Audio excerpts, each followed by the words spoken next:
Ladies and gentlemen, this is Jets Chaos. This is Jeremy on Jets Chaos, or is this Chaos on Jets Jeremy? I don't know. I'm Jets Chaos. I'm Jeremy. And this is the Sunday night, the New York Jets draft show. That's right, the New York Jets draft show. What is the New York Jets draft show, you might ask? Well, if you're a fan of the NFL and you don't like the New York Jets, you're in luck, because you could still watch this channel, this particular show, and get a lot out of it, because we are going to be breaking down position by position the 2025 draft class. Now, you might say, why is it the New York Jets draft? Well, we are going to be focusing on positions that meet the Jets' needs. So there will be some perspective taken with the New York Jets in mind. But, and this is a but, big but not even that much of a but. It's not a big butt. It's a normal-sized butt. My butt's not even, normal size. It's a small butt. The reality is this will apply to any team, because lots of teams need lots of players in different positions. We might be talking about the offensive tackle position. How many of you fans out there, of different teams might be interested in an offensive tackle? We might be talking about defensive tackles. Are we the only team in the NFL in need of a defensive tackle? I think not. We'll be talking about wide receivers. Are we the only team in the NFL in need of a wide receiver? I think not. So as you can see, no matter what NFL team you like, you are welcome in this stream. I can't guarantee that some of the Jet fans in this stream will not obnoxiously attack you and be nasty to you. I can't make that promise. But what I can tell you is you're welcome here. You're welcome here to learn about these different players in the draft. And I know you're probably thinking, well, when is he going to get started? I'm going to get started, but in order to get started, I'm not here alone. I'm not doing this alone. We're going to be ranking these positions, and we're going to be going position by position, and it's going to be me, and it's going to be someone famous. And he's not here yet, but he's going to be here. He's going to be here. And he's going to talk about today's position. And we're going to be talking about we're going to rank the top 10 players in this position.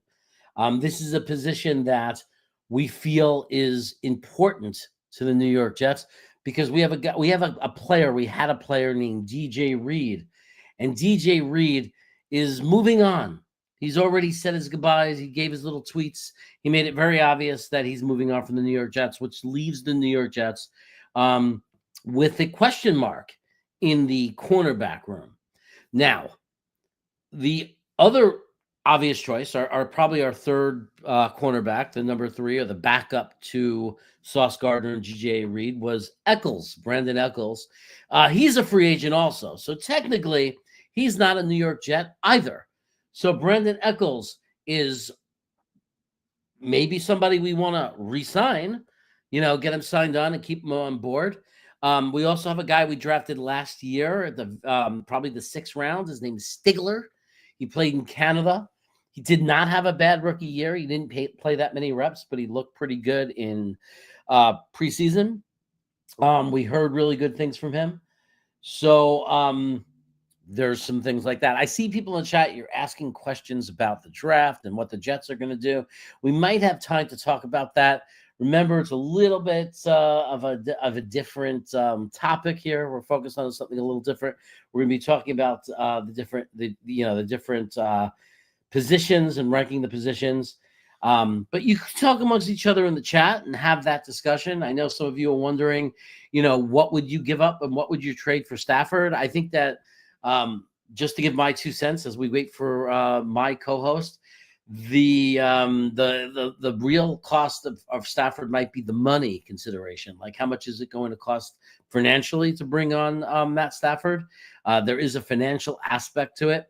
Not that the Jets aren't going to have some cap space, because it turns out they will have some cap space, because they're going to probably most likely designate Aaron Rodgers as a post June 1st cut.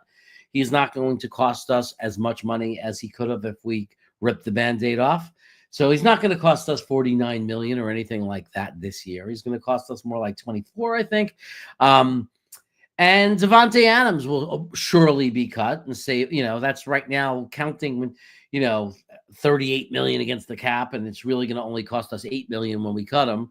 So there's going to be some dead cap money that we're not happy about. But by the time we're done cutting those couple of players, and I think there's a couple of more loose ends to tie, we should fall around 70. Plus, the NFL is granting another 22 million per team, which could bring us to about $90 million, the $90 million range in cap space. So $90 million is not nothing. We got to be careful. There's going to be a lot of players. There's gotta be things to consider there, and allocation of resources, and you just can't throw the money anywhere. And we do have a lot of positions of need.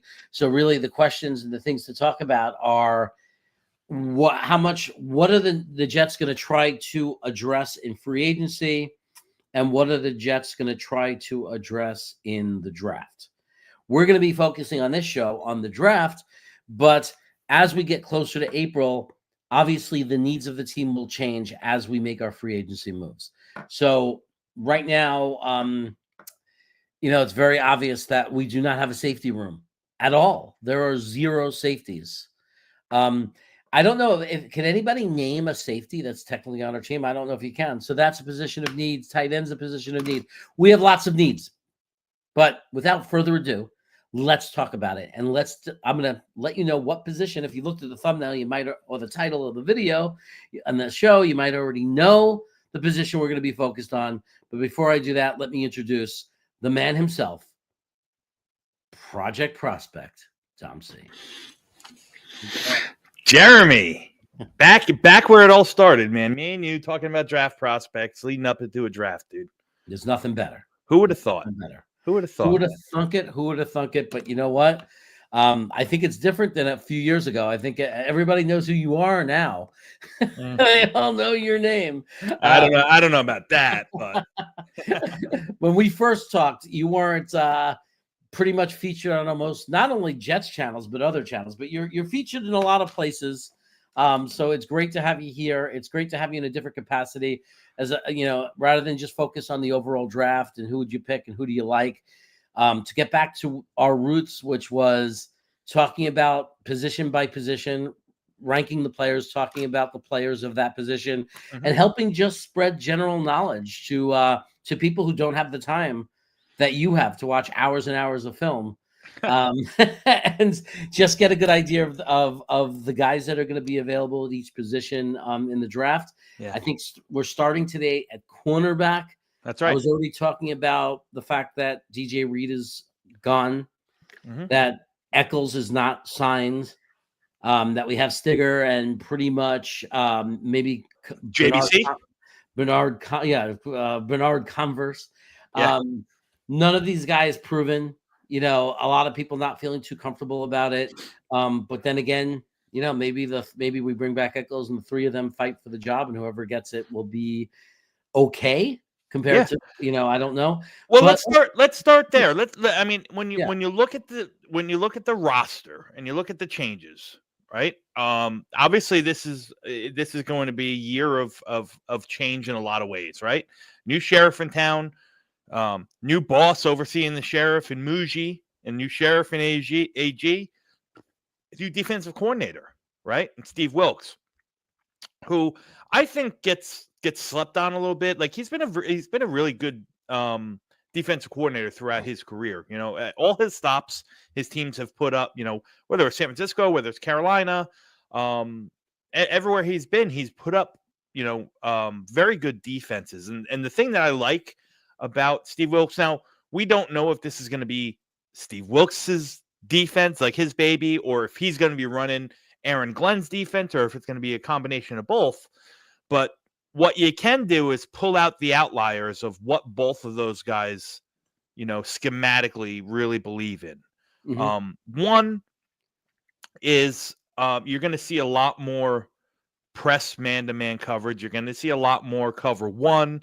You're going to see a lot, a lot more cover zero. You're going to see a lot more blitzing. Stuff that we have to really adjust and really didn't do under the Saleh and Ulbrich regime, right? Their philosophy was different. And I'm not saying one's better than the other. It's just the different philosophies, and which is fine. So there's going to be, and it's funny because both Glenn and Steve Wilkes have had situations and teams where they've played a lot of like Robert Saleh and Jeff Ulbrich were a 4-3 zone-based, cover 4 zone-based defense. That's what they were. They wanted to get home with 4. They wanted to drop 7 in there. They wanted to bend and don't break. And when you got into the red zone, they really wanted to tighten up and force, force field goals or force turnovers on downs.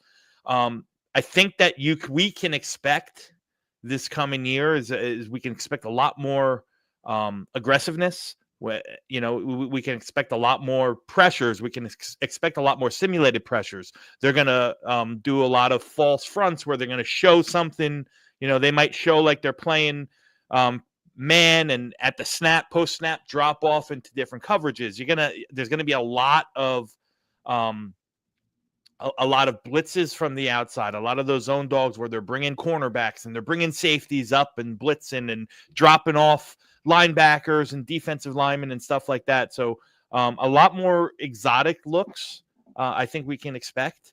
But you look at the roster and you say, okay, so Sauce Gardner is not scheme specific. He can play everything. He's a very good cornerback. I know he had his warts this past year. Wasn't his best of his first 3 years to say the least.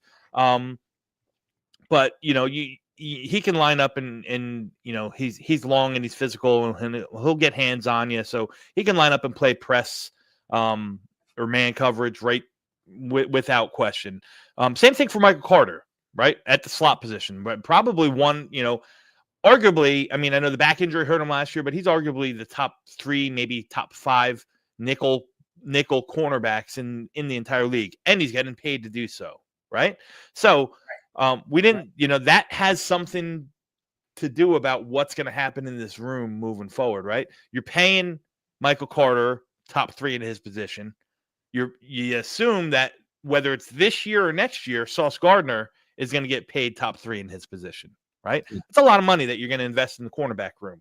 So knowing that you have Steve Wilkes, former head coach, former, a defensive coordinator for many years, a former defensive back himself, and you have Aaron Glenn, former stud defensive back himself and defensive coordinator. You're bringing in Dre Bly to coach the corners, former All-Pro himself, former stud himself. My guess is, and this is just a guess, is that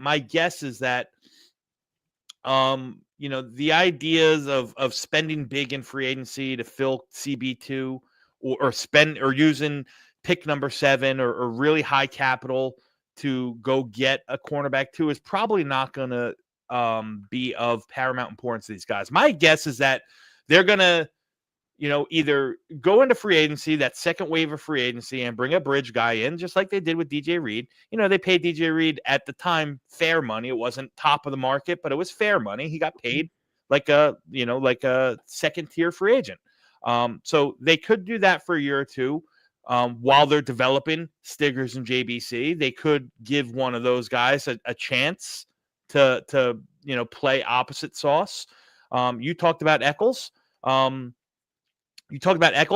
mean, I think personally, and I like Brandon Eccles, and I'd be happy to have him back on the team. But I think personally, he's probably going to get an opportunity to start somewhere. He'll be one of those low second wave of free agents that gets a shot to start, just like DJ Reed did when we brought him in. I think he'll get that somewhere else. So my guess is that you're going to probably see a combination of a mid-tier free agent come in. I don't think it's going to be Carlton Davis. I know that's the name that everyone ties in with the Jets because he had a big year last year playing under Aaron Glenn.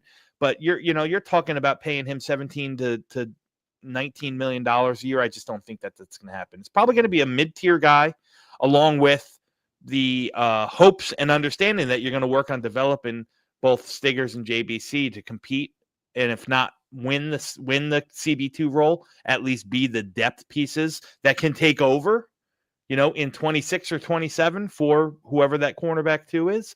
And then you take you take a flyer on, round, in the mid to later rounds on another guys, and just keep building depth that way. So, and what do you think of Swamp Range's question? Is there any chance you see MC2 moving to the outside? No, I don't.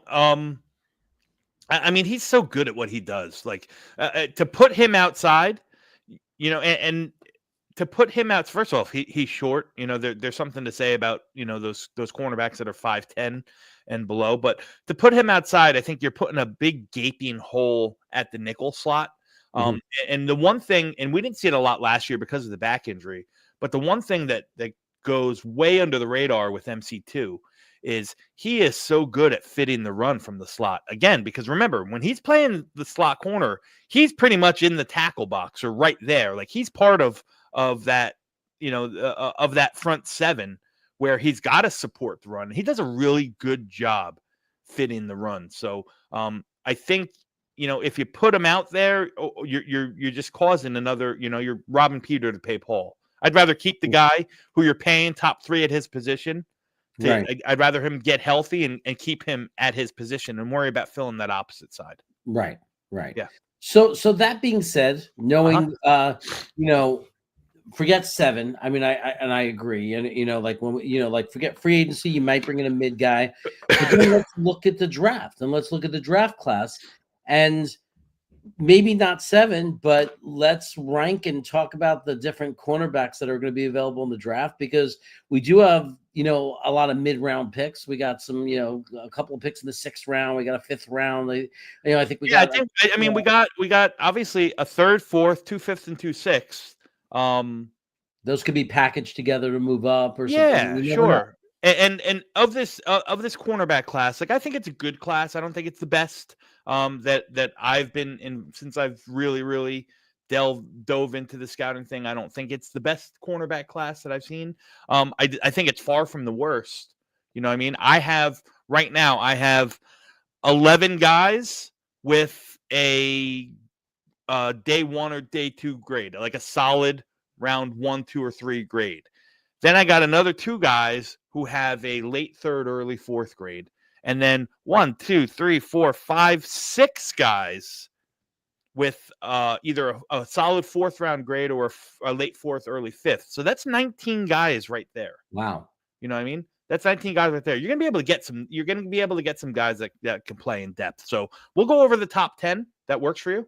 Yeah. Yeah. So, and I'll go from 10 up. But the guys who just missed my cut, and again, these aren't final. I think the with the combine around the corner, I mean, listen, my rankings personally aren't going to change dramatically due to what happens at the combine or the pro day. Maybe a spot or 2. So, especially at the cornerback position, because I think the cornerback position, I think the wide receivers and the running back and the edge rushers, actually, cornerbacks, wide receivers, running backs, and edge rushers. These are the guys where they either make a lot of money or they lose a lot of money at the combine. You know what I mean? Because they're the ones that where speed and explosion, not just straightaway speed, but those short area quickness, the explosiveness, that you need that skill set to really play these positions. You know what I mean? So yeah, I would say Xavier Worthy definitely made himself a lot of money, but on the because of the combines. Oh, absolutely, he did. And there was there was a handful of guys like, how many linemen bumped up, raised their draft pedigree last year. We remember talking about briefly later on after the combine, who jumped up through the roof. We started talking about Troy Fontenot. Remember Troy Fontenot from Washington? Yeah, absolutely. He was not talked about in the same level as the top tier of tackles until the combine. And why? Because he ran so, he showed his agility, those 3-cone drills, The shuttle.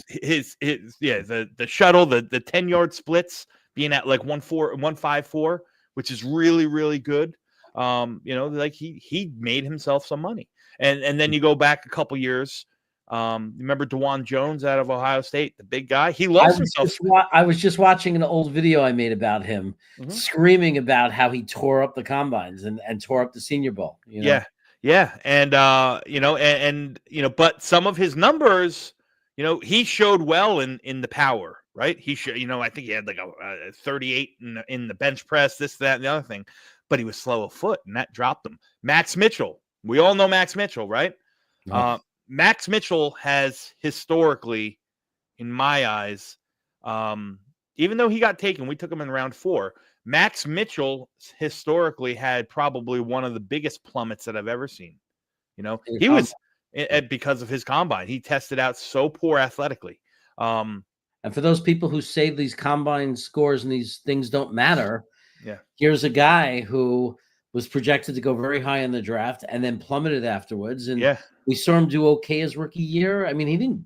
It wasn't a world beater, but then now he's drifted off. He hasn't improved. So there's, people don't talk about the times where the scouts are correct that these numbers do matter. Yeah. Listen, it's not the be all end all. I think I'll stand on 10 toes by saying like the what you see on the film should make the most, should have the most effect.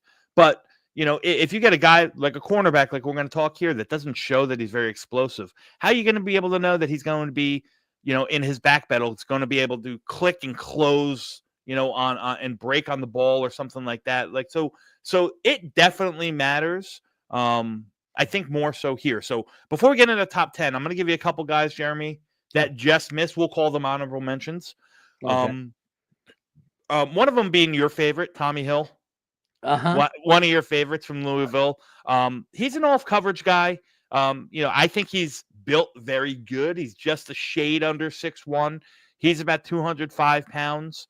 Like I said, I think he's got pretty good ball skills. He's just not like, he's going to be he's going to be very specific. Only teams that are primarily, cover 3 or cover 4 based, where they allow him to kind of sit in the zones and anticipate and read. Those are the kind of teams I think that are going to be higher on Tommy Hill. And that's Tommy Hill out of Nebraska, for those who don't know. I don't know if he's got the chops to play, press man-to-man on the outside all the time. And I think he's just not agile enough. Doesn't have those short area quickness to play slot corner. So he's going, he just missed the bill. Jabbar Muhammad out of Oregon is another guy who just missed my top 10. A little bit undersized guy, about 175 pounds, 5'10 and a half. He's nickel, he's very fluid. He's a good mover. He's a nickel guy. He's a slot only guy. He's played a lot of football. He's really, really smart.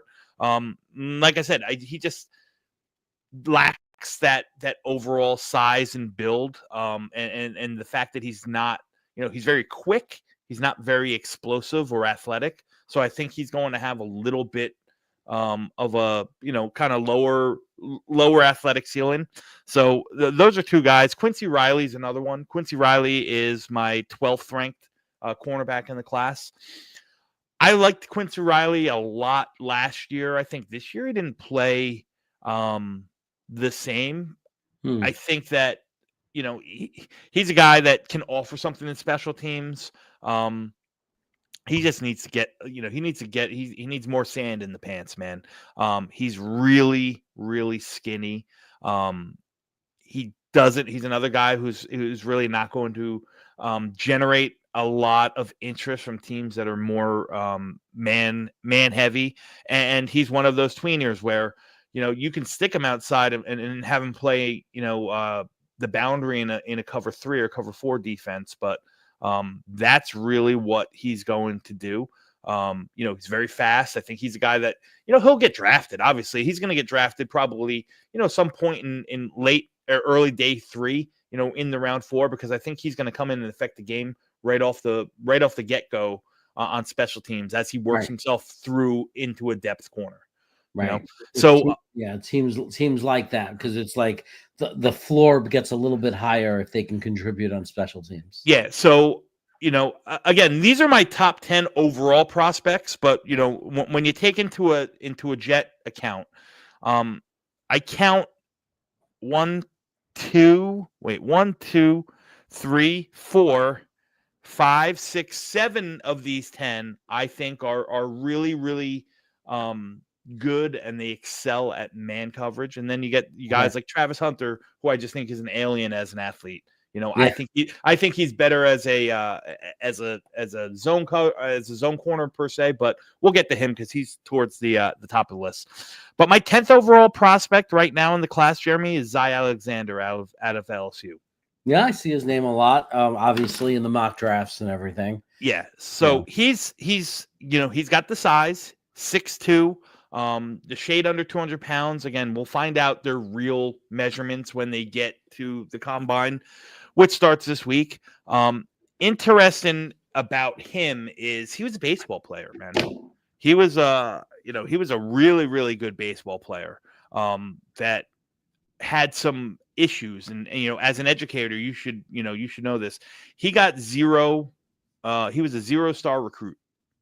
He got no offers coming out of high school because the grades were no good. So I thought that was very interesting. But he finally ended up with Southeastern Louisiana back in 2020, the COVID year.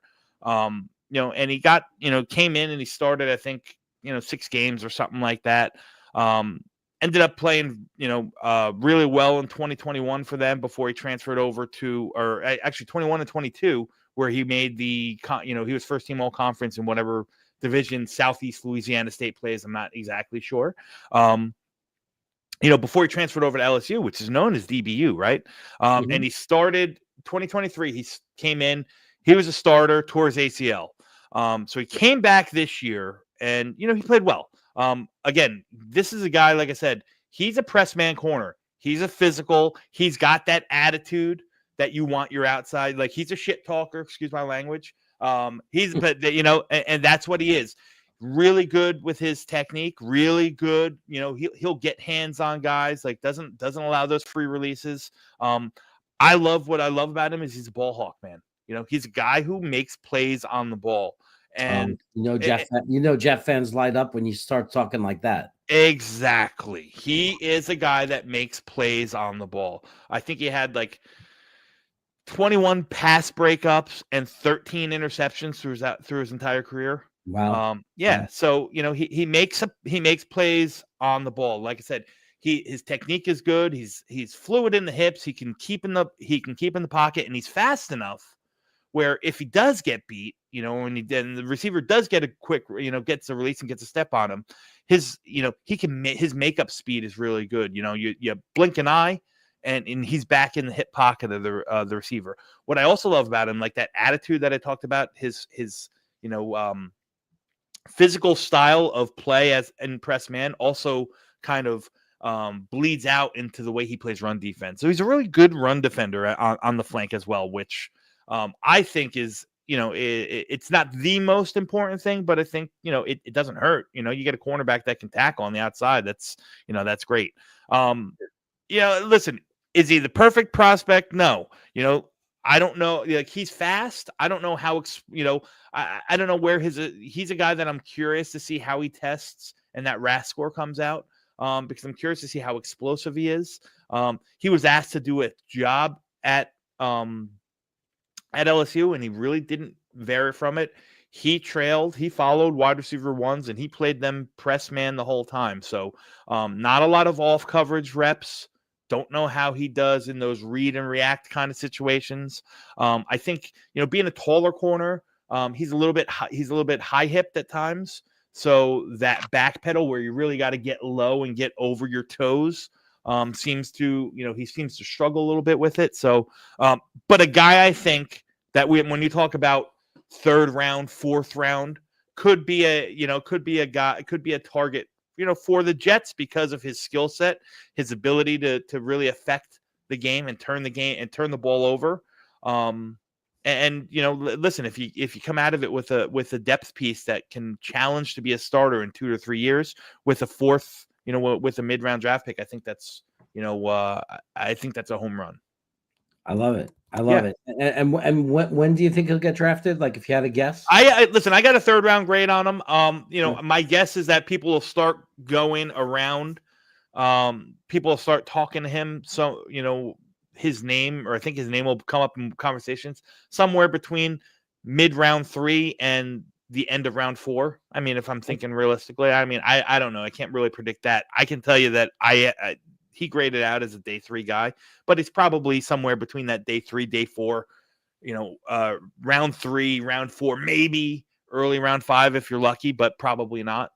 Press man guys who are 6'2" and can play press man, they're valuable commodities. So not impossible 4th rounds.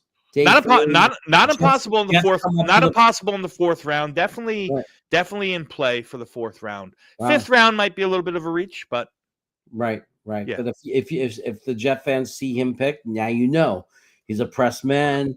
He forces turnovers, ball hawk. So there's some things to be excited about there. Yeah. The next guy, my 9th rated player in the class, and one that if you, not trying to plug myself here, but when Jeremy and I were down at the Senior Bowl, you will see through my Twitter and Jeremy's Twitter and whatnot, you see a bunch of interviews. This guy was one of the coolest interviews that we did down there. That's Darian Porter out of Iowa State. Yeah. Darian Porter, I mean, this guy, when you talk about athletes, this is where he's going to, he's going to be one of those guys that has an opportunity to make himself a lot of money, right? I have right now, I have a late 2nd round, early 3rd round grade on him. He's like right on the cusp right there, probably in like my top 75 guys.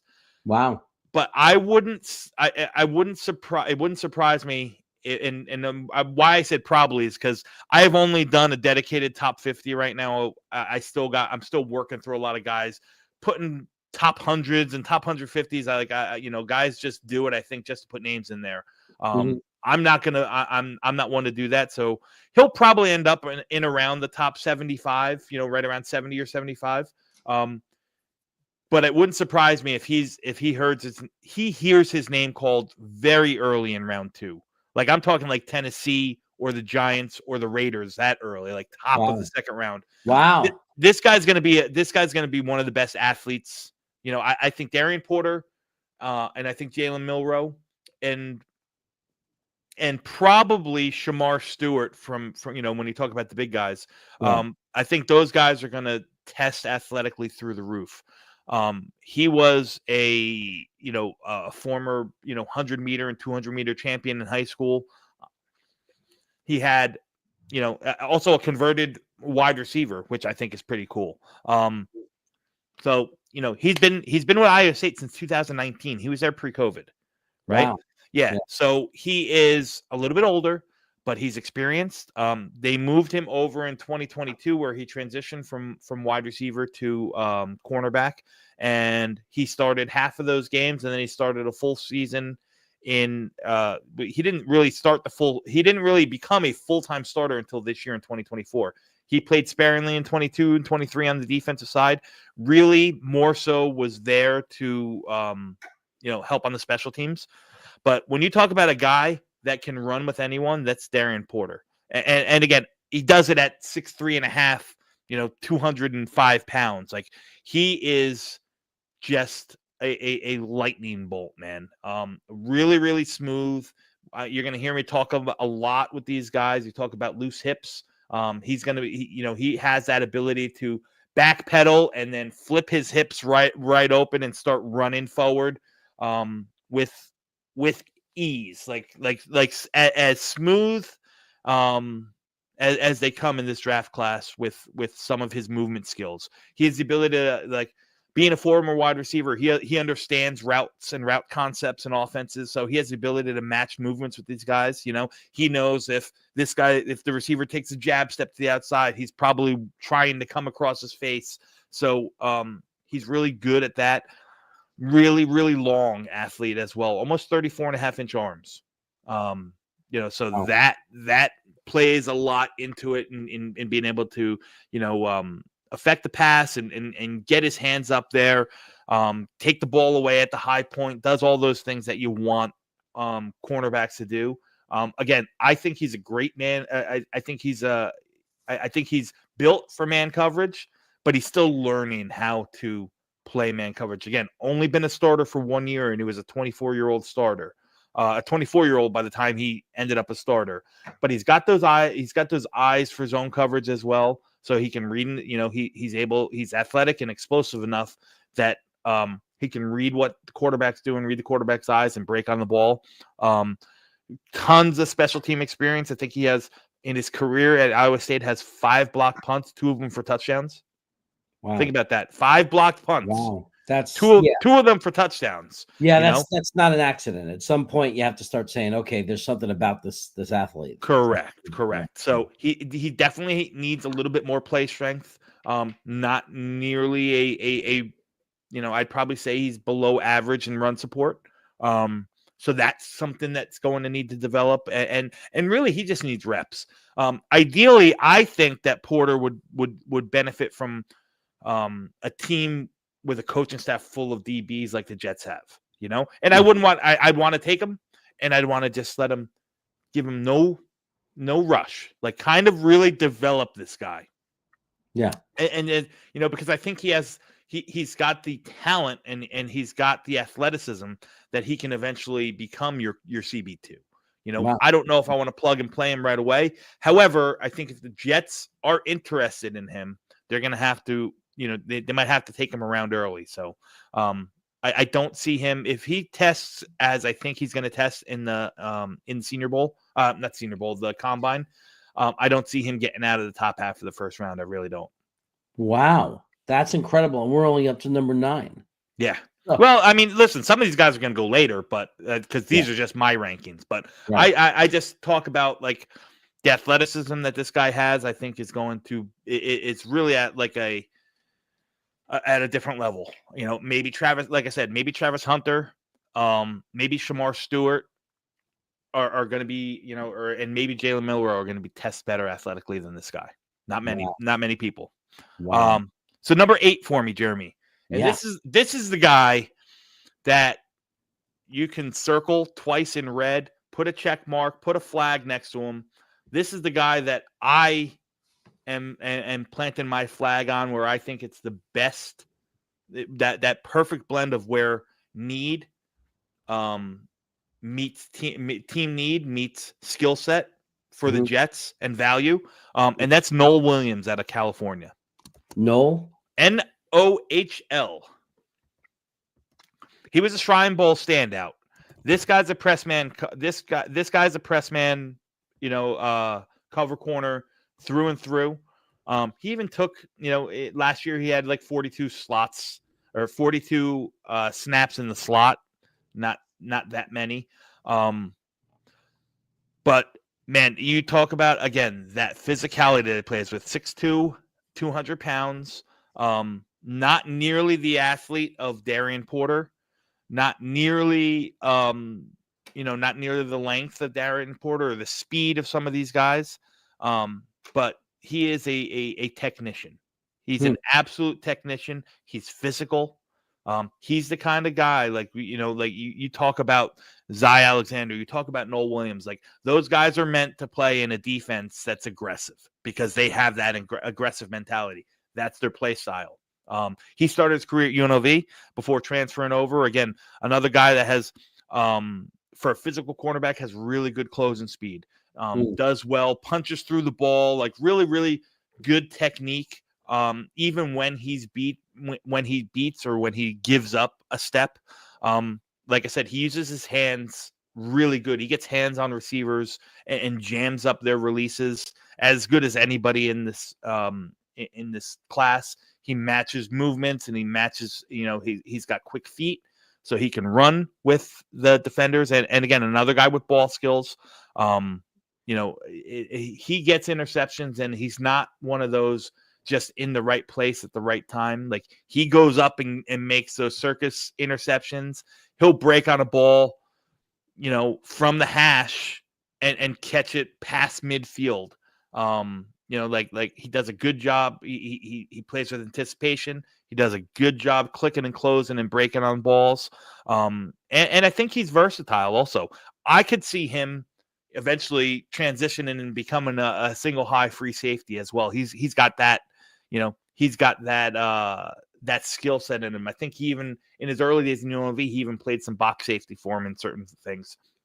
Some people in the chat said it before, and I said it, and I actually wondered it when we first got him. Do you see any hope, or not hope, but do you think any chance that Stiggers could be moved to free safety? Yeah, I mean, I think he's got the skill set to do that as well. I think that they're going to try to maximize him as a cornerback, and even if he doesn't start this year, I think you could have Stiggers in that Eccles role from last year, like that Right. true, backup cornerback that can play both inside and outside.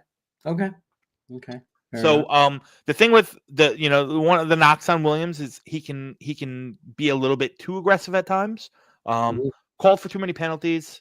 Can get a little bit, he's physical, so he can, and he plays a lot with his hands, and he can get a little grabby. And he overcommits at times. So, he'll break on a ball and he'll time it wrong, and he'll get there too early or something like that. So it's not, some of that stuff I think is just really trusting himself a little bit more, or trusting the scheme or the situation, not having to be the best player on the field at all times. But he's a guy that I absolutely think in that round 4 area where we're picking 100 and whatnot, like, this guy is my guy. I think he has the opportunity. I'll stand here in February and tell you, I think he has the opportunity to be one of those mid-round guys who can come in and start right away. I think I think very highly of his skill set. Wow, that's incredible. That would be amazing for us if we got him. If we got him with that 96 pick or something like that, or even like in the 4th round, if we got him with the 4th round pick, and you're right, and he's a day 1 starter, I don't think people understand. He doesn't have to be a star. If you find an average, okay NFL CB2 in the 4th round, that is rock and roll, baby. That's how you build championship teams. Yeah, and this guy to me seems like, just by his stylistically, he seems like the kind of guy that Aaron Glenn and Steve Wilkes are gonna, really gravitate towards. Just that tall, long, physical press man coverage cornerback who's not afraid to be aggressive and so on and so forth. Sometimes you have to tamper down his aggression. But yeah, this is a guy that I would really, really circle. This is one of those Dom C guys for sure. Let's move on to number 6, because this is getting good. Because number 7, we're already hearing stuff we like. I'm sorry, number 7. That's okay, and I'll be quick with this one because for a couple of reasons, not because of the player, but this is one that I just really don't think is a fit for the Jets. But I'll explain. That's Benjamin Morrison out of Notre Dame. Benjamin Morrison. Okay. Yeah. He is. Last year, he's young. He's 21. He's a true junior. I'm actually surprised he came out because he missed the entire season last year. He had hip surgery. He had a torn labrum in his hip, so he sat out the entire season. But his sophomore year, 2 years ago, not this past season, the year before, he was arguably one of the best cornerbacks in the nation. But again, coming off of an injury, to me, that's a real red flag. He's a lot more. I think he's going to fit much, much better in his own scheme. He's a ball hawk, so on and so forth. Definitely needs to improve his tackling as well. But yeah, like I said, you're saying a lot of things that would make Jet fans very unhappy. What's that? Tackling issues, injury issues. I mean, this is not exactly the things that Jet fans want to hear. Correct. Based on our, what we've been going through. Yeah. So this is a guy that's probably not going to be in the Jets' radar.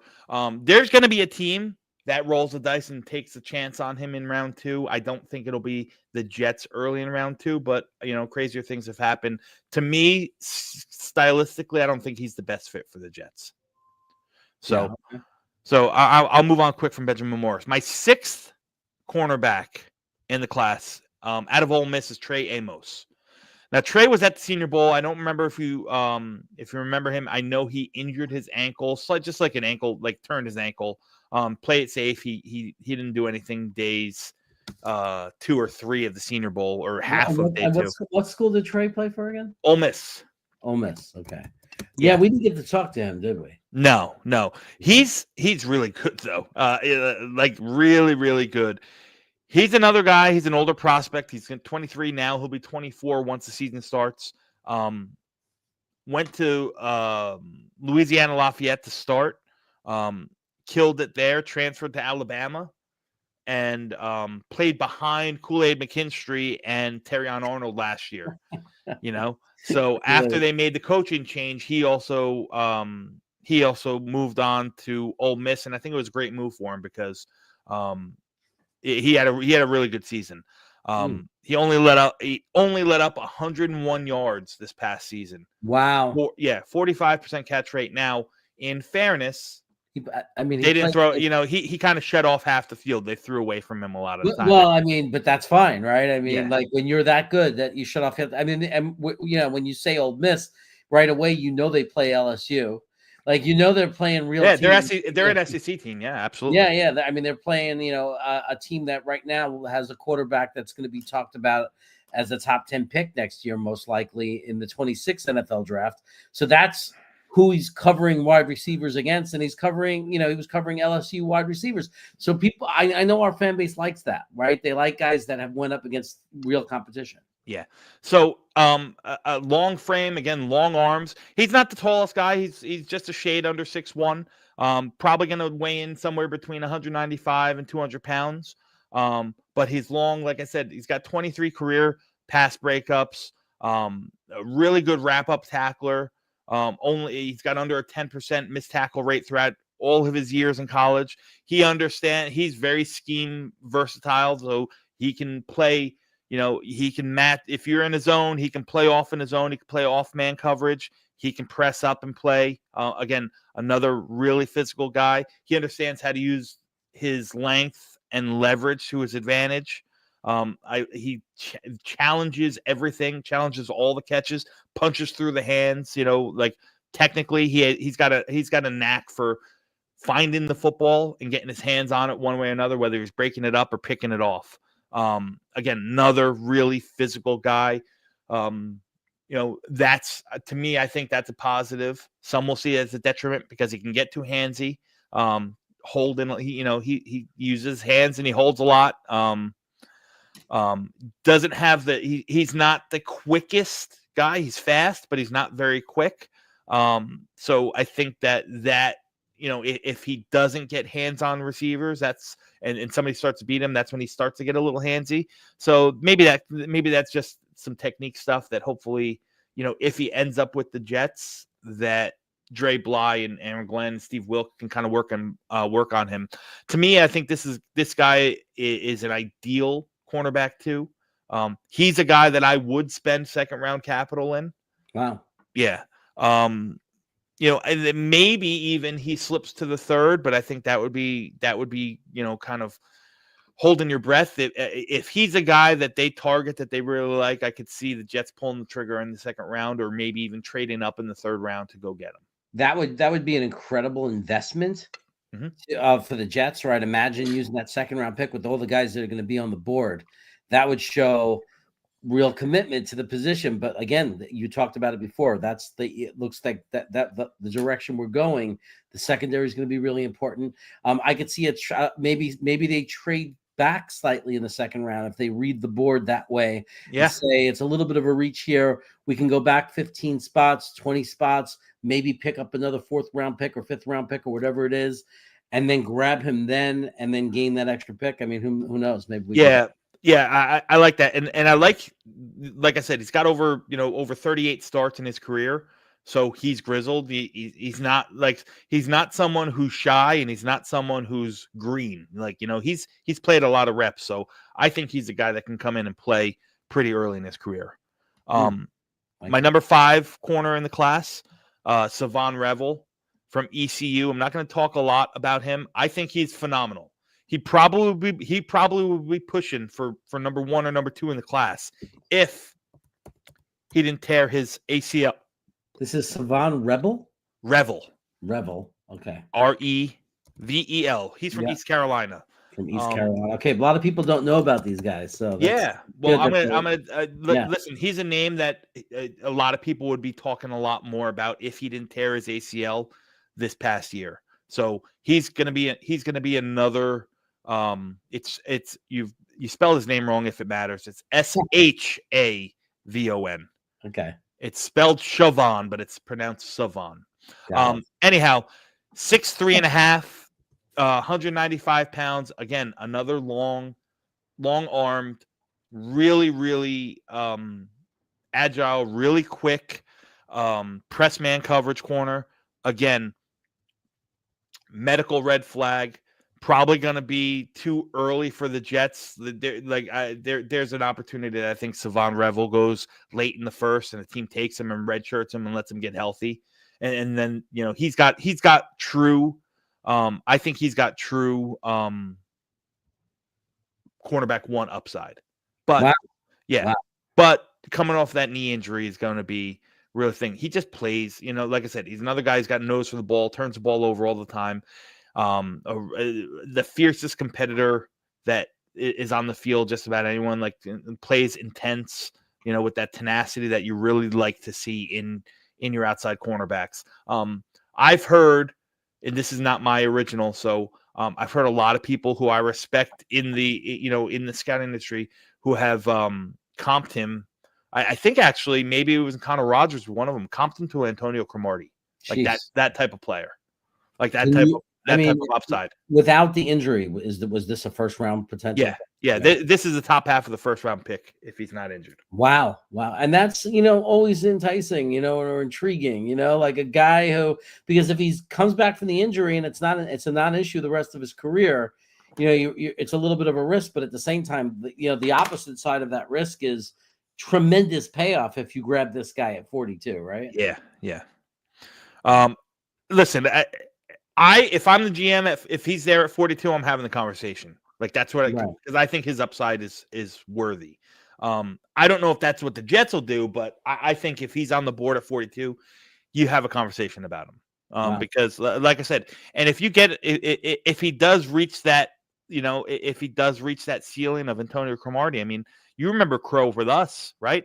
And even before us with Arizona, I mean, he was, he was one of the best quarterbacks in the league. Yeah, the Chargers. I actually had his Chargers jersey because my brother lived in San Diego at the time. Yeah. He was a beast. He led the NFL in interceptions, I think, for at least 1 year, if not 2. And then he came to us, and opposite of Revis, it was and he got all the action because no one wanted to throw towards Revis. Yeah, which is what you want. I mean, you want a turnover type player, a guy who can make interceptions. You want to force the other team to throw to a guy like that, and Sauce Gardner could do that. He could force you to throw to this guy who's very dangerous athlete who has good reach and everything, and height and athletic ability, and can make big plays and interceptions. That's a beautiful thing. Yeah. So my number 4 corner in the class, and now we're talking about guys that I think are all going to go in the first round. Okay, I think that they'll go in the first round. Maybe they leak into the second, but these are all guys that I have, late first, early. Well, the next 2, Savon Revel, and the next 2 have late first, early second grades, not true first round grades. But I think that they can go in the first round. So my number 4 corner in the class is Jahdae Barron from Texas. Jahdae Barron from Texas.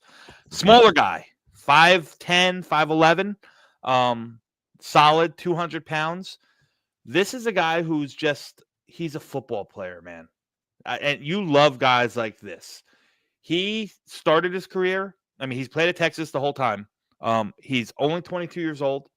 He was a starter from day one. He was their starting free safety. So Wow. he played free safety his freshman year. He played free safety his sophomore year, right?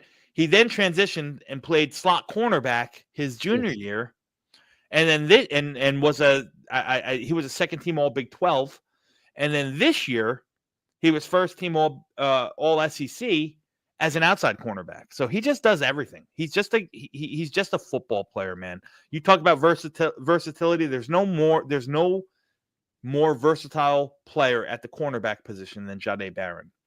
So wow. you like that type of guy. Again, I think he's probably better fit to play slot at the pros, or maybe even be that overhang, like 2 posts in the cover, safety in the cover 2. I don't know if he's got the foot speed to last as an outside corner. I don't know if he's got the press experience to really fit with the Jets, but I'd be remiss to not talk about him because he's such a talented football player. He hits like a missile, man. Though when he clicks and closes and breaks on the ball, he runs through people. You'll love it. This is a guy who, whatever team he's drafted by, is going to easily be a fan favorite. Wow. Yeah. Yeah. I see him more in that Brian Branch mold than I do as an outside corner, but I think he's going to be a slot. So I kind of grouped him in here with the cornerbacks. It makes sense that there would be some secondary guy for Texas in your top. The way they played defense and defended the pass this year. Yeah. So. He's so good. Good. And I think he'll go in the first round. And there's a lot of teams are going to look at him and look at that versatile piece that want to use him as a nickel and want to use him as a free, a single high safety, that want to use him as a linebacker in certain packages, sub packages, nickel and dime and stuff like that. He can do it all.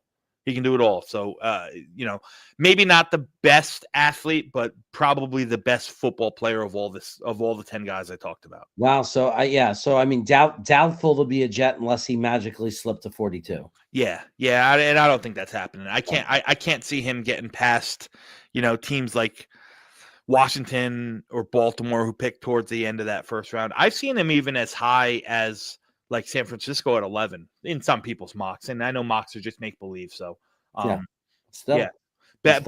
again, he's that versatile piece. Some people are going to see him as a safety. I think he's going to be a nickel corner. I think he's going to be really good at it too. So my number 3 guy, arguably my favorite study of all the cornerbacks, a Senior Bowl guy, Senior Bowl standout, as a matter of fact, Azariah Thomas. Oh, I love him. From Florida State, yeah. I love him. I'm going to just say A.Z. Thomas, okay? Yeah, that's fine.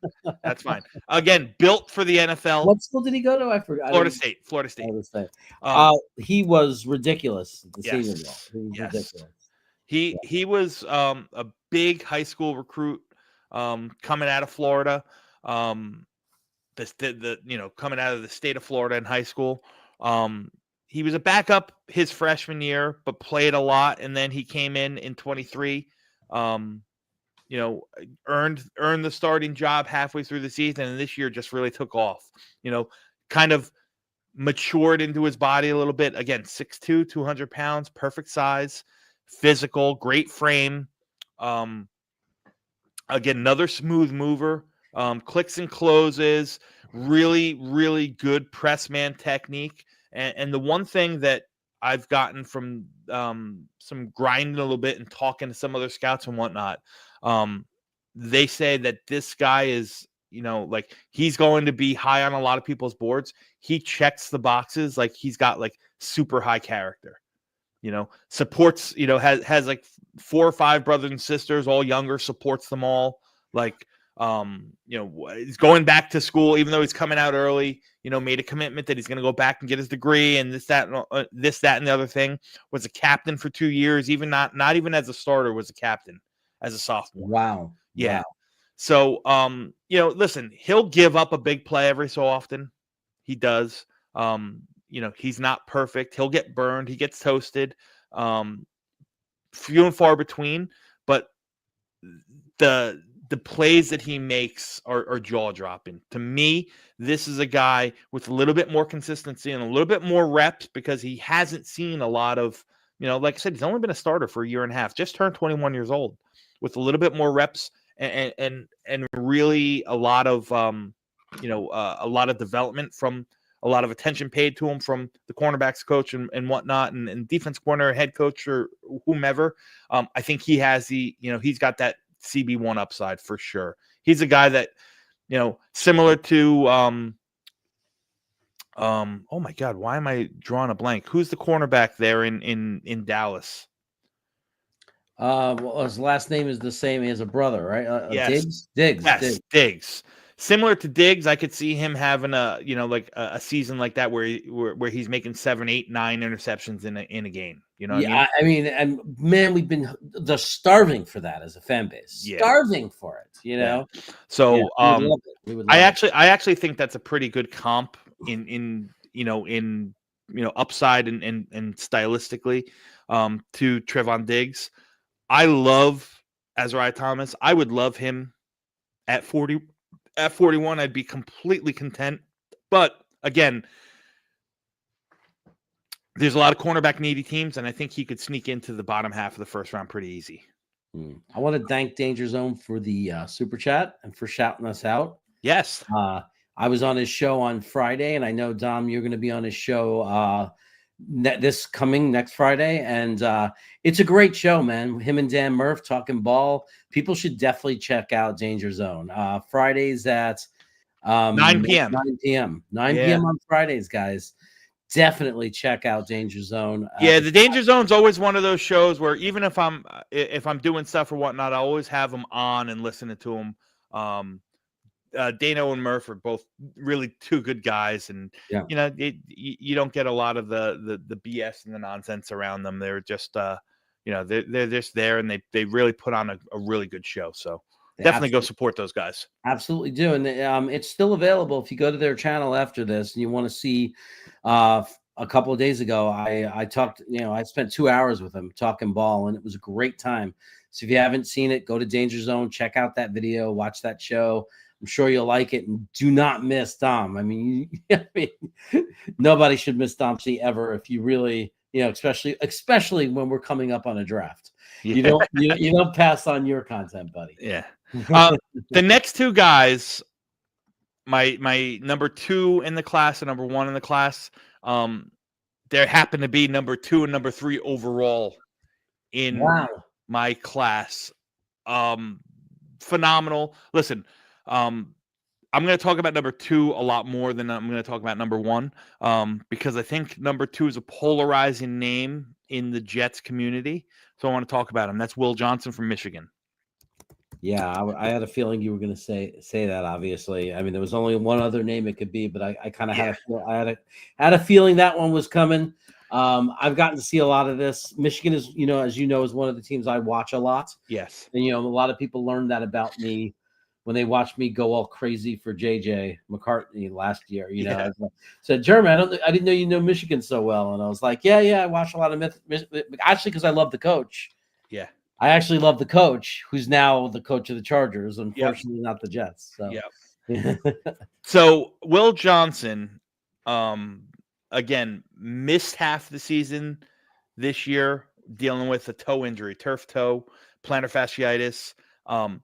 He played on it as much as he could early on in the season. I think once they realized Michigan was out of it, he just kind of pretty much just bowed out of the season, did what he needed to get healthy and get ready for the NFL. Again, 2 years ago, I think he was arguably the best defensive player in all of college football.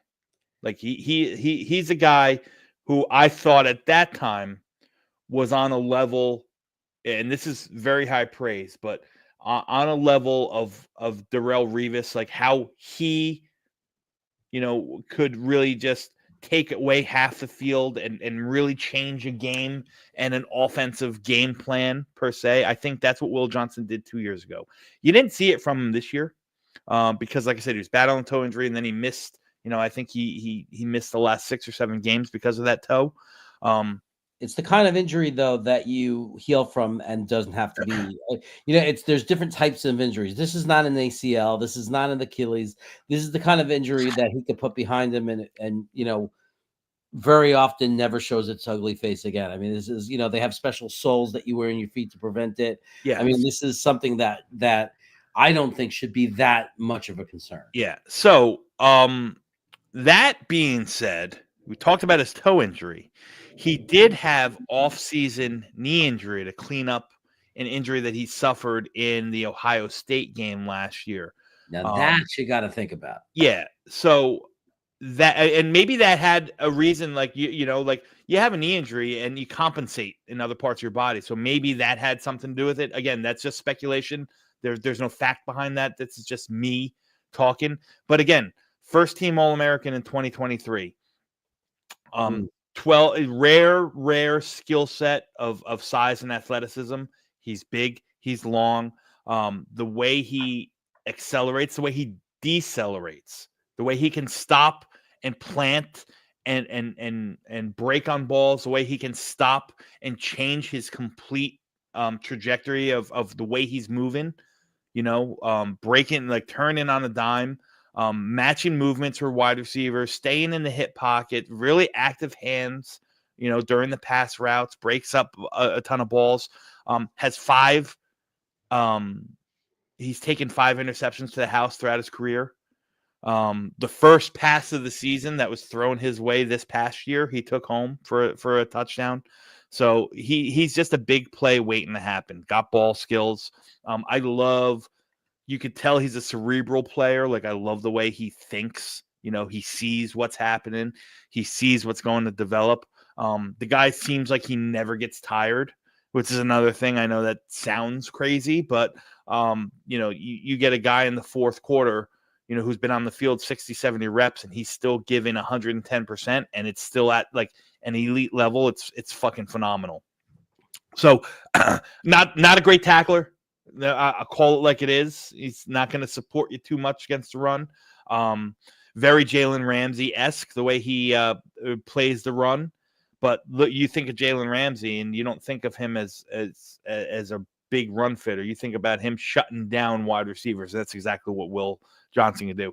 And maybe his tackling will get better if he puts on a little weight. Like I said, he was upwards to 17% missed tackle rate in his career. It's not great. But the heart, he's got the heart of a lion. I think technically he's sound.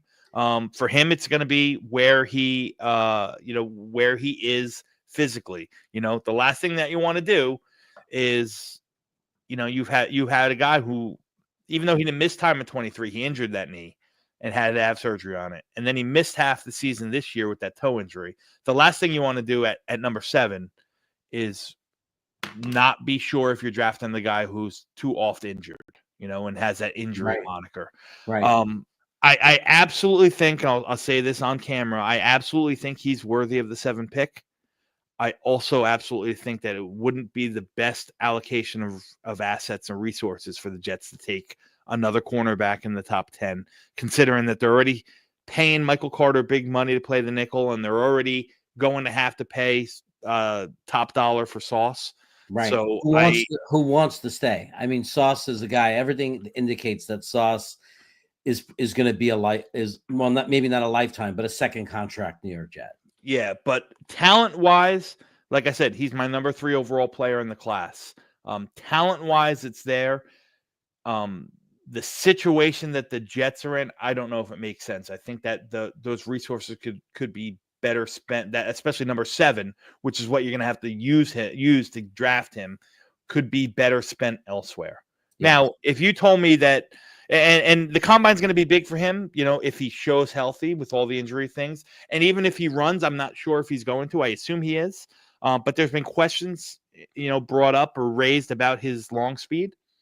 So running, if he's healthy enough to do it, testing is going. There's going to be a lot of eyes on him. He's going to need to be at 4.5 or under. If he starts getting into that, high 4.5s, 4.6, he's going to slip. He's going to slip. So I think this combine, of all the players, there's a couple of them, but he's right up there with probably one that is on that precipice of make or break. This combine is really going to be important for Will Johnson. Wow. From everything you've said, I have a pretty good feeling that we are not going to see Will Johnson in a Jet uniform. I mean, it's just not going to fall that way. Yeah, listen, he could go before. Like, it wouldn't surprise me at all if he's off the board at 5 or 6. Right. But, you know, well, that's what I mean. I mean, he's going to go before us, or he's not going to be the right allocation of our resources. Correct. And he's obviously not going to be there in the second round. I mean, maybe the only kind of scenario you could think about is if we traded back to like 15, and because he didn't perform, they're concerned about the knee, he actually slips us at 15 and we grab him. And that would be the only logical thing where you could say, oh, I could understand why we did that. You know? Yeah. So, and my number one player in the cornerback class, I think we all know who this is going to be. Yeah, Travis Hunter. Listen, long shot that he falls to us. I don't think stylistically he's a perfect fit for a really press man heavy defense. However, if somehow the cards fell and he's there at 7, you run it up and you figure it out, because he's that special of an athlete, whether or not he gives you full-time defense and 10 to 15 plays on offense. But you talk about like elite athleticism, and that's what he does. He's twitchy, the way he moves. He's a jitterbug, click and close and breaks on balls and makes plays.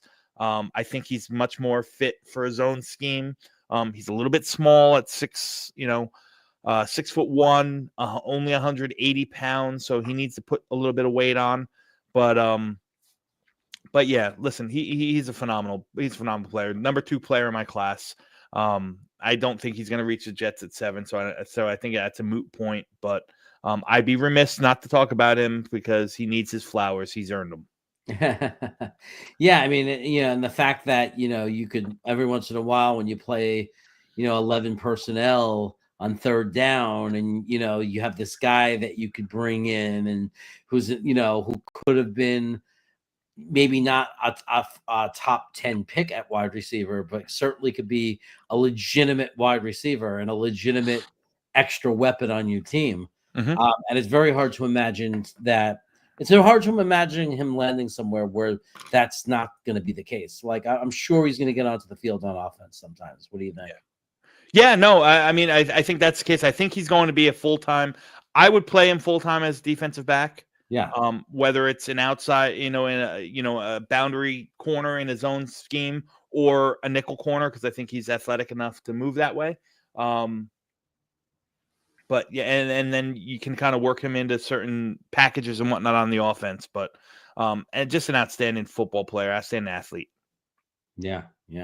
So I want to answer. I'm not trying to take over here, but Jimmy Jets has a question here. Oh, sure. Let me find it. It's right towards the bottom. Any reason why Dotson or Bryant didn't make my list as honorable mention? So I mean, I didn't reel off everyone. I happen to have Mello Dotson as my 16th ranked cornerback. He's got both him and Kobe Bryant. Kobe Bryant's 19th. Both him and Kobe Bryant are late 4th, early 5th grades for me. They're good. I'm not saying that they're not bad. They're definitely draftable guys. Kobe Bryant, I think, is going to be a slot guy. He is, if he's 170 pounds, I'd say that's a lot. He's going to be in the sub 5 percentile, 5% or low, the lowest percentile for body mass. You just don't see a lot of cornerbacks that small that really play. I also think that, way too handsy for my liking, as well as a slot where he can be exposed on two-way breaks, so on and so forth. Again, being a smaller guy, he's not physically imposing. I think Kobe Bryant's a good player. I don't think he really excels in anything. And Mello Dotson's a little bit bigger. Mello Dotson's 6'1", 190 pounds. But I think that there's definitely issues with his play strength. I think there's definitely a real limited athletic upside on the guy like him. He's a guy that I think is going to be a depth player and a special teams guy, more so than he has a chance to develop into a starting cornerback. So That's where Dotson's at 16, Kobe Bryant's at 19. Those are the guys, the other guys that I mentioned. I didn't mention Maxwell Harrison, who is another really, really, I thought a really interesting guy. We got to talk to him at the Senior Bowl for a while. Fun. You could tell he's a bubbly personality. He came in, he just missed the top 10. He was at 11. Yeah. Any chance you think the Jets? I like this comment because it brings up this name because of who our coach is specifically. Yeah. How do you feel about Carlton Davis? Do you see that as a possibility because it's Aaron Glenn? I think people are kind of reading the tea leaves and saying that Carlton Davis experience with Glenn. He had maybe his best career in the NFL after he was traded from Tampa to Detroit last year under Aaron Glenn. But I just think that Carlton Davis is going to get too much money. Like I said, I think he's gonna supersede what DJ Reed gets in free agency. So I think Carlton Davis is going to be a 16 to $20 million a year player. I just don't see it. I just don't see that. Yeah, we're not going to put that much money in the position, especially when we have. I mean, right now I can't name a safety. Right. I mean, if I said we have one safety under contract, Jarius Monroe, the undrafted free agent from Tulane. He's the only safety in the room. Right. So I mean, we don't have a safety. So if you're talking about $16 to $20 million on a player in the secondary, it's going to be a safety. Yeah, and well, not only that, Jeremy, but like I said, you pay him, just say $17 million. You're also paying $13 million to Michael Carter, and you're probably going to have to pay upwards to $25 million for Sauce. You're just not going to. It's not the best. It's not the best salary cap resource there. Right. You can't put all your money in the CB position, and when you have no safeties in a defense that's looking like it's going to be a defense where we blitz and we put a lot of pressure on our cornerbacks and our secondary. So we're going to need safeties that are very talented. And again, in Steve Wilks's defensive mentality through his years as defense coordinator has always had a couple things. One, he's always had his CB1 follow WR1s. So his CB1s will follow. All right. So what does that tell you? Is that the CB2 is not necessarily going to need to be the highest paid guy on the floor on the field, because he's saying, I'm going to take away your best guy with my best guy, or try to take away your best guy with my best guy, and let the other 10 guys play defense on the other half of the field. Right. So I think that I don't see it. On top of that, there's also a lot of pre-snap and post-snap movements and switches that happen. So you're going to need safeties that are very, very smart and intelligent. Probably some veterans. I could see the Jets drafting a safety. I don't know if we'll draft one very high, just based on this class. But I could also see us dipping into the second tier of free agencies. Or even maybe the top end, like the guy Reed from Kansas City. He's gonna be one of the best free agent safeties, and I think he fits this scheme very well. Do you want to pay him $13 to $15 million? I don't know. Joe Douglas didn't want to pay that to a safety. Maybe they see more value in it. But when you talk about guys who can play man coverage, who can get at the ball, who can fit the run. I mean, Reed fits the bill. There's a few safeties in free agency that I think are really good players. I just don't know if the Jets are going to be spending at the top of the market. Right. There's Reed. There's the kid from Miami. I'm drawing a blank on his name. There's Trayvon Moehrig from the Raiders. He's a free agent. Andre Sisco from Jacksonville. Yeah. Cam Bynum from Minnesota. So that would be a great pickup, I think. Yeah. Javon Holland from Miami. He's another one. Like, these are the guys. It's a really the free agency class as a whole is pretty bad this year, but there's a lot of safeties. So we'll see what way the Jets decide to attack free agency and really fill the safety room. And we'll talk about the safeties in weeks to come.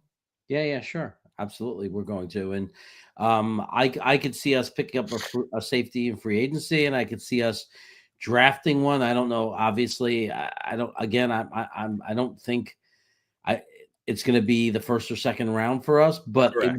it wouldn't be. It's not a ridiculous thing. Like like it's not it's not like something where I would say there's no possible way we would take a safety in the first 2 rounds. I don't think that's true. I think that there is a possibility that we would, but I don't think it's likely. Yep. Right. So, but again, it's about value too, right? If somebody was to slip and just it doesn't make sense that they're still there, and our personnel department loves them more than they love anybody else that's on the board in that moment, then it could happen. Yep. We'll see what happens, man. You got a lot of time before the draft, so I think a lot of answers will be, I think a lot of questions will answer themselves after the first wave or two of free agency to see which way the Jets are going to be leaning on how to fill a ton of holes. That's the reality, is that we have a ton of holes on this team. I've never wished more in my life that we've had like 4 picks from picks 35 to 40. Oh man. Like, how much would you love to have 4 picks right in that spot? That's the juicy part of this draft, man. From pick like from pick like 30 to pick 75 is the real meat and potatoes of this draft class. So many guys that are just like day one starters, good value. Like, just it's mind-boggling. It's like I've never had mock drafts like this where I'm just like loading up. I trade back and I have 6, 7 picks of guys that I think might all have a chance to be day one starters. It's crazy. Yep. I agree. I hope we do have a trade partner. I hope somebody does come over to us and calls up Moogie on the phone, and maybe they want to trade up for Will Johnson. Who knows? Yeah, I mean, who knows? It could be Will Johnson. It could be one of the quarterbacks could slip to 7. We don't know. I mean, it rarely happens. But after the combines and everything, let's see. Sometimes as I say, it rarely happens.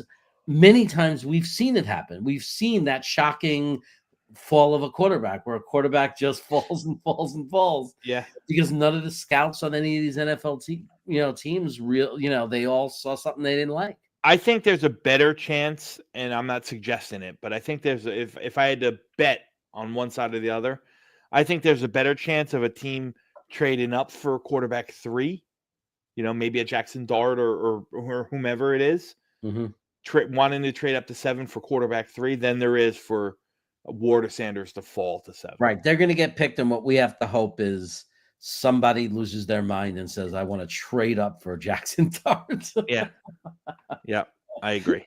Which is very humorous to me. But I think it's just so silly. But I mean, somehow some of these teams get caught. I mean, is it true? Is some of these personnel departments just do they fall for the hype, or like I don't even know what it is, because you'll have some like I would imagine a team like the Steelers would laugh at the idea of trading up to 7 for Jackson Dart. Like, I mean, listen, this draft is going to be very wonky, Jeremy. Okay, because the majority of front offices aren't going to have more than a half dozen, maybe upwards to 8, 9 first round grades. Nothing more than that. This is just not a top heavy class, right? Yeah. So if that's the case. And you brought up the Steelers again. I'm not suggesting it, but you brought up the Steelers. If they've come in and said that Jackson Dart is their guy, like they want him, like they're gonna go get him, right? Wow. Yeah, they're gonna go. Teams are gonna go get their guys now.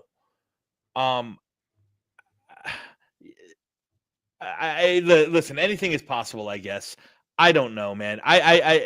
Jackson Dart's a polarizing one for me. So what's this? So give me choice A or choice B. If a team like the Steelers traded up, they take Jackson Dart.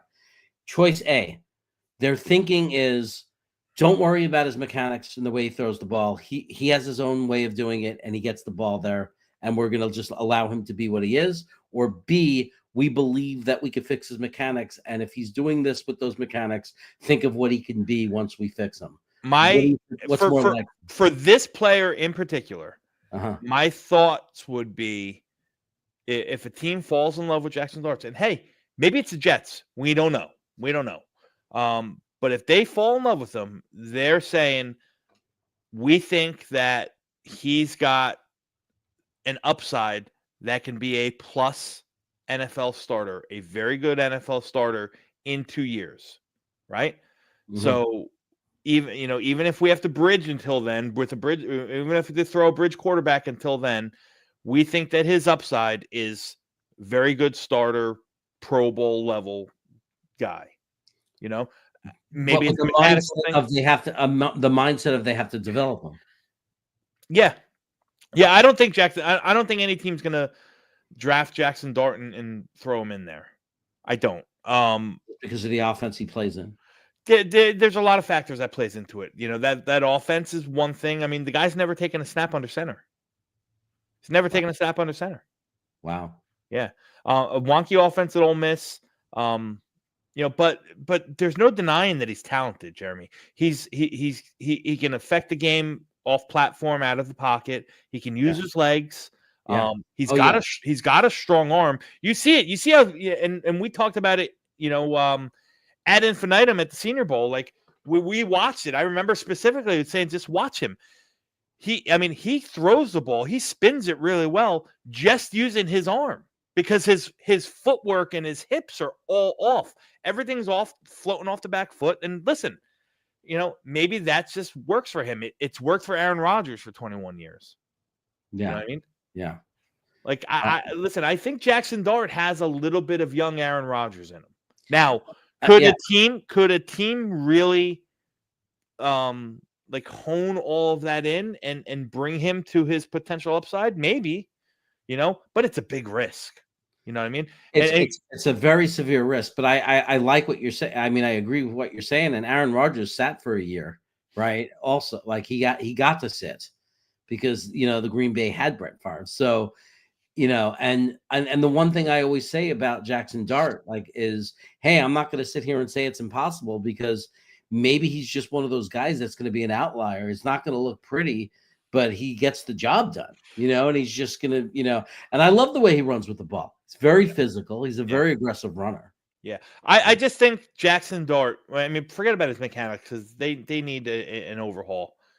But I just wish I saw more play that went north and south than it did east and west, right? Mm-hmm. Even when he's like in the pocket, he has a tendency, not like happy feet like Sam, but he kind of floats in a pocket, and he floats horizontally. He floats left and right, and he gets himself in trouble. You know what I mean? He just doesn't understand, he doesn't understand spatial awareness in the pocket, when to break the pocket and gain yardage north and south, as opposed to try to float outside and just walk yourself into a sack. Or even on some of his pass plays, when he's getting through progressions, sometimes push the ball. Don't just don't just dump off into the flat, so on and so forth. Yeah. So, you want to take we're going to wrap up. You want to take another question? You want to take a couple questions? I'm game. Okay. I know. I saw Wildwave had a question, so let me see if I can find it again. Wildwave, what was your question? You had one, and then they started talking about Ward again. There's this obsession with Ward that is driving me crazy, and it's not that I don't. Oh, here it is. It's not that I don't like Cam Ward at all. It's just that it's all right. We're talking about freaking cornerbacks, and all I'm seeing in the chat is Ward. It's like, we know you like Cam Ward. We get it, Matthew, but we could still talk about other positions. Yeah. But anyway, Wildwave wants to know about Wildweave. That's a good name. If Travis Hunter falls to us at 7, are we taking him or trading back? I'm taking him. I'm taking him, and I'm figuring it out, because you got a guy that can affect both sides of the ball. We're at positions where you have 2 holes, and an absolute ridiculously high upside as an athlete.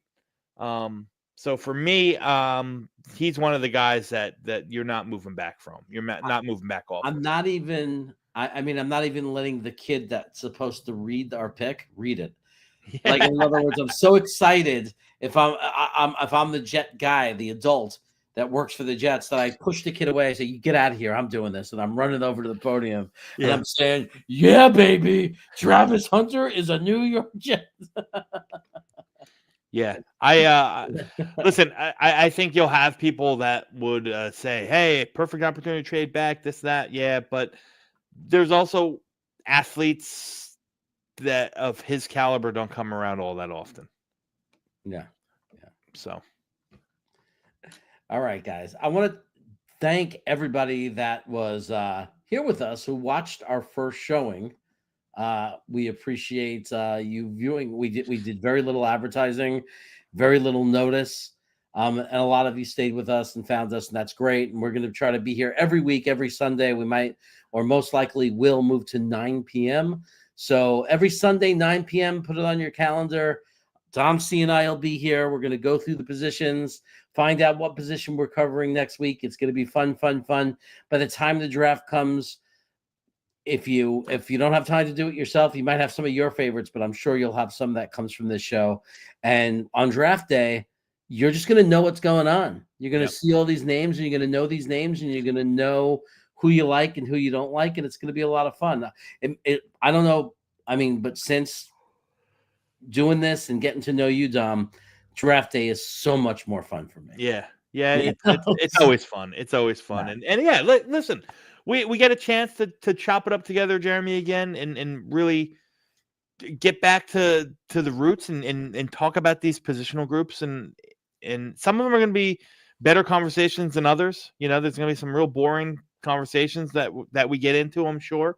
Like when we talk about the safety room, it's not, you know, it's not the most jaw-dropping group of players, and you know, and some other stuff. But yeah, we'll have some fun, man.